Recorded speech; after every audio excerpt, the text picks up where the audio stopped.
ব্রেকফাস্টে যা ছিল সব মোটামুটি অল্প অল্প নিয়ে নিয়েছি।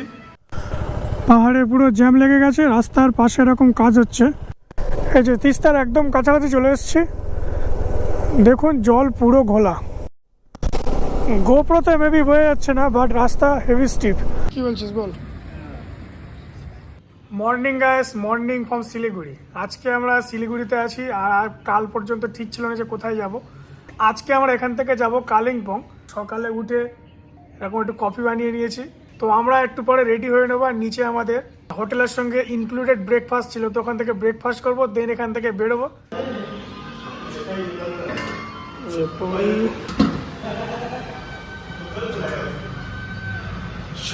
এটা কি ছোলা, ছোলা ভাটুর এটা বলে। ভেজ নুডলস, ভেজ স্যান্ডউইচ আর বয়েলড এগ আজকে ব্রেকফাস্টে আছে। আর কলা আছে, কফি আছে সঙ্গে। ব্রেকফাস্টে যা ছিল সব মোটামুটি অল্প অল্প নিয়ে নিয়েছি। এখানে পুরি আছে, ভেজ নুডলস, স্যান্ডউইচ, ছোলা ভাটুরা নাকি জায়গাটা তরকারি, কলা নিয়েছি আর একটা বয়েলড এগ নিয়েছি। তো ঠিক আছে, আমরা ব্রেকফাস্টটা করে নিই, তারপরে দেখা হচ্ছে।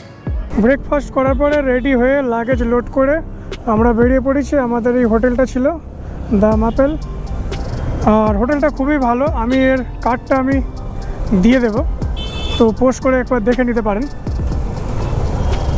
তো আজকে আমরা যেটা ঠিক করেছি, ডেস্টিনেশন আমাদের সেবক রোড হয়ে আমরা যাব কালিম্পং। মানে আজকে কালিম্পংয়ে স্টে করব। নেক্সট আমরা যেখানে যাব সেটা হচ্ছে পেলিং। একটা জিনিস তো দেখানোই হয়নি, এখন ঘড়িতে টাইম ঠিক 11টা বেজে গেছে, 10:59।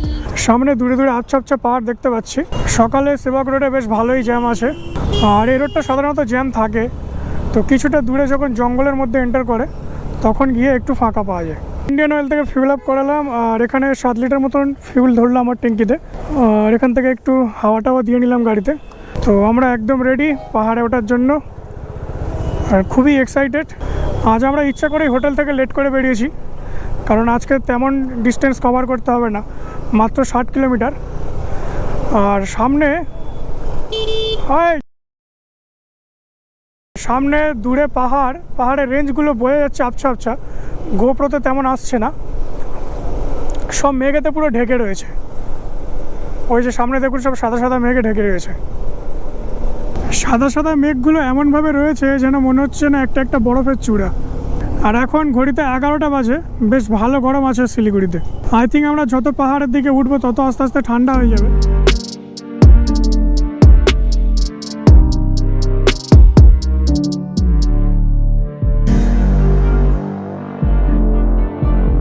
এই যে আমাদের সামনে বোট, এখান থেকে মালবাজার 44, কালিম্পং 54 আর গ্যাংটক 104 কিলোমিটার। তো আমাদের আজকে ডেস্টিনেশন 54 কিলোমিটার। আই থিঙ্ক আমরা 1-2টার মধ্যে পৌঁছে যাব। এই সব সুন্দর সুন্দর পাহাড় শুরু হয়ে গেছে। আর নর্থ বেঙ্গলে যতবারই আসি ততবারই ভালো লাগে। পাহাড়ের আঁকা বাঁকা পথ ধরে আমরা এগিয়ে যাব আস্তে আস্তে। আর এই যে আমাদের পাহাড়ের ফার্স্ট টার্ন।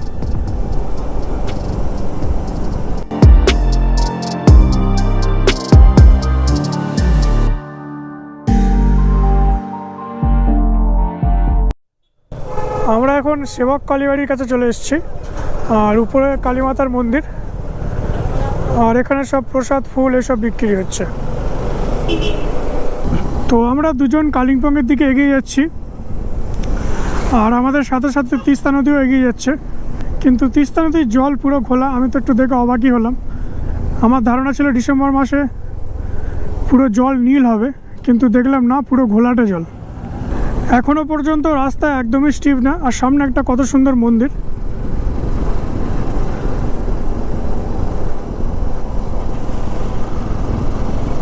তো যেটা বলছিলাম, রাস্তা একদমই স্টিপ না। কালিম্পংয়ে যখন উঠছে, কালিম্পং থেকে একটা রাস্তা ভাগ হয়ে যাচ্ছে। ডান দিকে কালিম্পং উঠে যাবে, আর বাঁ দিকে উঠে যাবে আপনার গ্যাংটক। তো ওখান থেকে যখন কালিম্পংয়ে স্টার্ট করবো ওঠা, তখন রাস্তাটা স্টিপ হবে অনেকটা। কালিম্পং আমি এর আগে কোনোদিন যাইনি, আমি শুনেছি ওখানে অনেক স্টিপ রাস্তা। কয়েকদিন আগে আমি উত্তরাখণ্ডের ট্রিপটা করে এলাম। যারা যারা আমার চ্যানেলের নতুন, আমার ওই সিরিজটা দেখতে পারেন, উত্তরাখণ্ডের সিরিজটা। উত্তরাখণ্ডের সিনিক বিউটিটা অন্যরকম, আর এখানকার সিনিক বিউটিটা অন্যরকম। দুটোই সুন্দর, দুটোই আলাদা রকমের সুন্দর।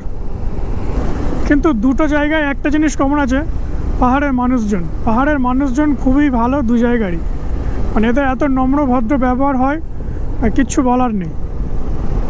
এই যে রাস্তাগুলো হালকা হালকা উপরে উঠছে, হালকা হালকা নিচে নামছে। উত্তরাখণ্ডের রাস্তাটাও ঠিক এরকম, হালকা হালকা চড়াই, হালকা হালকা উতরে। খুব বেশি স্টিপ রাস্তা আমি গোটা উত্তরাখণ্ডে কোথাও পাইনি। পাহাড়ে পুরো জ্যাম লেগে গেছে, রাস্তার পাশে এরকম কাজ হচ্ছে, এক সাইড বন্ধ করে অন্য সাইড থেকে গাড়ি আসছে, তো ওই জন্য আর কি একটু জ্যাম লেগে গেছে। এই যে তিস্তার একদম কাছাকাছি চলে এসেছি, দেখুন জল পুরো ঘোলা।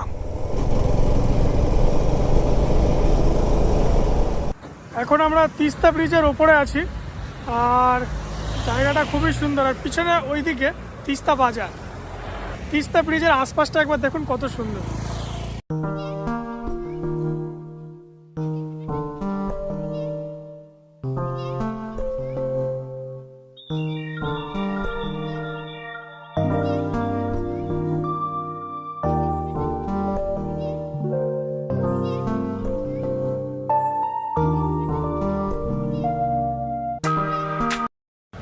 আজ ওয়েদার খুবই সুন্দর, আকাশটা পুরো নীল দেখাচ্ছে। নীল আকাশের সঙ্গে যদি একটু তিস্তার জল নীল হতো তাহলে মজা এসে যেত। আর এখানে একটা ছোট্ট কয়েন, এখানে সবাই কয়েন ফেলে তিস্তাতে, নিজের মনস্কামনা করে, আর শুনেছি পূর্ণ হয়, তো আমিও একবার ট্রাই করে দিচ্ছি।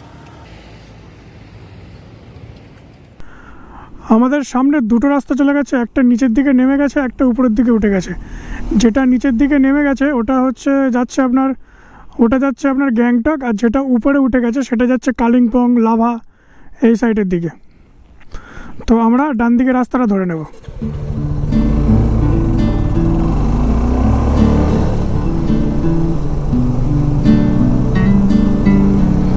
এই যে ওয়েলকাম টু কালিম্পং।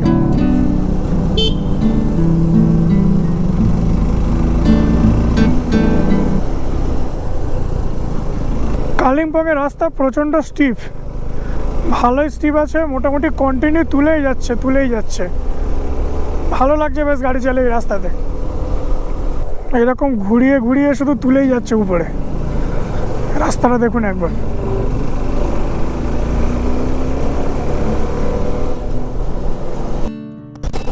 গোপ্রোতে মেবি বয়ে যাচ্ছে না, বাট রাস্তা হেভি স্টিপ। আমরা অল্প সময়ের মধ্যে অনেকটা উপরে উঠে এসেছি।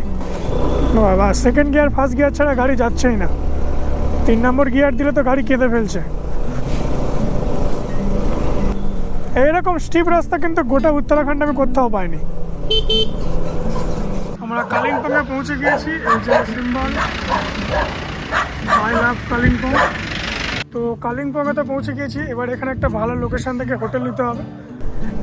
যারা রাইড করেন একবার অন্তত কালিম্পংয়ে আসবেন, এখানে রাস্তায় রাইড করে মজা পেয়ে যাবেন। আলাদাই সুন্দর রাস্তা,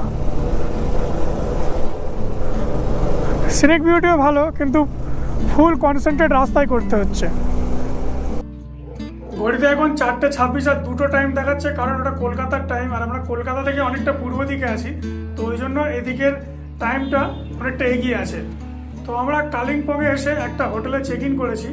আমরা লাস্ট খেয়েছিলাম শিলিগুড়ির হোটেলে, তো ওখানে এত হেভি ব্রেকফাস্ট করেছিলাম আর মাঝখানে কিছু খেতে ইচ্ছে করেনি। আর এখানে চেক ইন করার পরে তো এখানে বললো এখন খাবার অ্যাভেলেবেল নেই, আর সুইগি জোম্যাটো এখানে আসছে না। তো এখানে নিয়ার বাই একটা ডমিনোস ছিল, ডমিনোস পিৎজা, তো ওখান থেকে পিৎজা অর্ডার করেছি, ওটা এতক্ষণ আসছে আমাদের কাছে। পিৎজাটা ততক্ষণ আমাদের কাছে এসে পৌঁছাক, আর ততক্ষণ আপনারা একটা রুম ট্যুর নিয়ে নিন।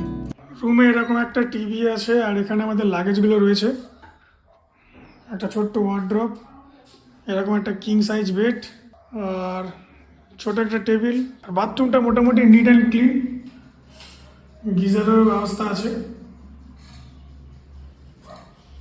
আর রুমে একটা ব্যালকনিও রয়েছে। তো ব্যালকনির ভিউটা একবার আপনাদেরকে দেখাই।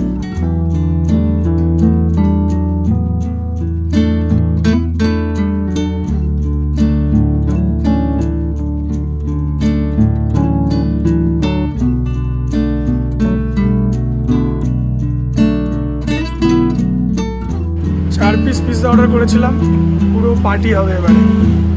অলরেডি খাওয়া শুরু করে দিয়েছি, 2টো বক্স ওপেন করেছি, এখনো 2টো পড়ে আছে। বাইরের দিকে এসেছিলাম একটু খাবারের জন্য, কারণ হোটেলে বললো যে ওদের খাবার এখন হচ্ছে না, কুক নেই। তো এখানে একটা রেস্টুরেন্টে অর্ডার দিয়ে দিয়েছি, ওনারা বললেন 8:30টার দিকে আসতে, তো খাবার রেডি হয়ে যাবে, তো তখন এসে খেয়ে নেবো। আর আমরা একটু খেয়ে রেস্ট করছিলাম, আজকে আর কোথাও যাইনি। কি বলছিস বল?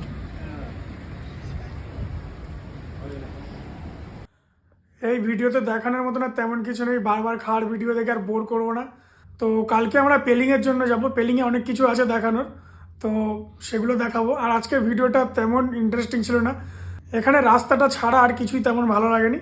আজকের ভিডিওটা আমি এখানেই শেষ করছি। যদি কোথাও একটু ভালো লেগে থাকে তাহলে প্লিজ লাইক, শেয়ার, কমেন্ট করুন, আর অবশ্যই সাবস্ক্রাইব করুন। আর খুব তাড়াতাড়ি অনকে সাবস্ক্রাইবার করতে হেল্প করুন, বন্ধু বান্ধবের সঙ্গেও শেয়ার করুন। ততক্ষণ ভালো থাকুন, thank you and good night.